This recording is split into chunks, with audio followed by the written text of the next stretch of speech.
خواب ان لوگوں کے نہیں بنتے جن کے پاس آسائشیں ہوتی ہیں، جن کے پاس دولت ہوتی ہے، جن کے پاس ہر فیسلٹیز موجود ہوتی ہیں، نہیں، بلکہ خواب ان لوگوں کے بنتے ہیں جن کے پاس کچھ نہیں ہوتا، جو محروم ہوتے ہیں، جو مظلوم ہوتے ہیں، جنہوں نے اپنی زندگی میں محرومیوں کو دیکھا ہوتا ہے۔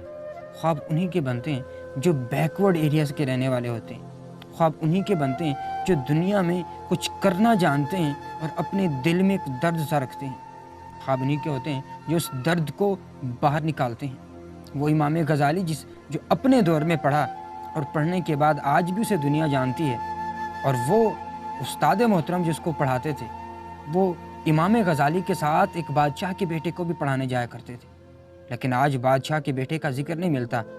کیوں نہیں ملتا؟ کیونکہ اس کے پاس فیسلٹیز موجود تھی، لیکن 7 سال تک گھوڑے سے نیچے بھاگتے ہوئے علم حاصل کرنے والا بچہ اپنے آپ کو امر کر جاتا ہے اور اپنی ایسی کتابیں لکھ جاتا ہے کہ دنیا اسے سلام کرتی ہے، جسے دنیا آج امام غزالی کے نام سے کیا جانتی ہے۔